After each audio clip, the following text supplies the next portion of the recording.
Pope, on Iraq visit, decries violence in the name of God as greatest blasphemy. Iraq, Pope Francis walked down a narrow alleyway in the holy city of Najaf to hold a historic meeting with Iraq's top Shiite cleric and visited the birthplace of the prophet Abraham on Saturday to condemn violence in the name of God as the greatest blasphemy.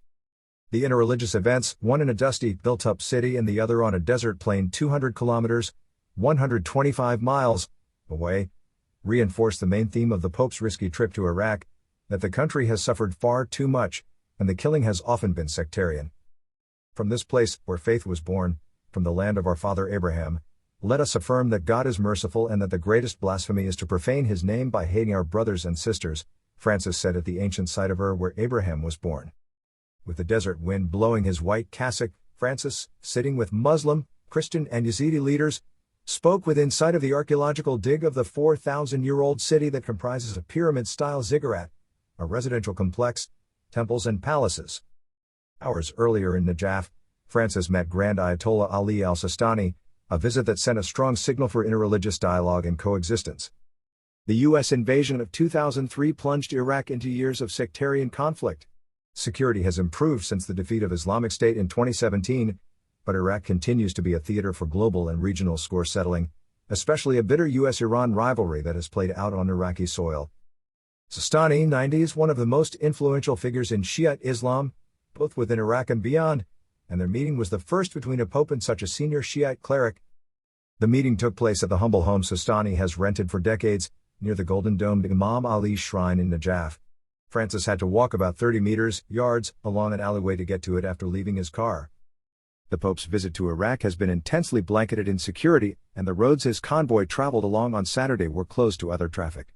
Pickup trucks mounted with machine guns and even tanks were stationed in some places along the routes. After the meeting, Sistani called on world religious leaders to hold great powers to account and for wisdom and sense to prevail over war. He added Christians should live like all Iraqis in peace and coexistence. A meeting of faiths. Although Abraham is considered the father of Christians, Muslims, and Jews, no Jewish representative was present at the interreligious event in Ur. In 1947, a year before Israel's birth, Iraq's Jewish community numbered around 150,000. Now their numbers are in single figures. A local church official said Jews were contacted and invited, but the situation for them was complicated, particularly as they have no structured community. However, in similar past events in predominantly Muslim countries, a senior foreign Jewish figure has attended. Hostility, extremism, and violence are not born of a religious heart, they are betrayals of religion, the Pope said at Ur. We believers cannot be silent when terrorism abuses religion. Indeed, we are called unambiguously to dispel all misunderstandings, he said. Islamic State militants, who tried to establish a caliphate covering several countries, ravaged northern Iraq from 2014 to 2017, killing Christians as well as Muslims who opposed the insurgents.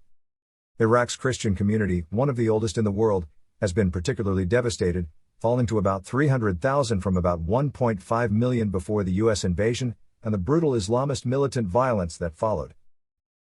A triumph of virtue. At Ur, Francis praised young Muslims for helping Christians repair their churches when terrorism invaded the north of this beloved country. Rafa Hussein Bar, member of the small, ancient Sabaean Mandean religion, thanked the Pope for making the trip despite the many problems in the country, which include a surge in COVID-19 cases and a recent spate of rocket and suicide bomb attacks. Your visit means a triumph of virtue. It is a symbol of appreciation to Iraqis.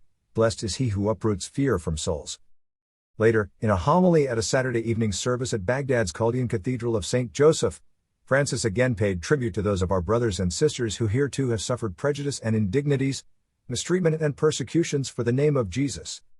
Coronavirus restrictions limited the number of people allowed in the church to about 100, but they included the country's president, foreign minister, and the Speaker of the House of Parliament, all of whom are Muslim.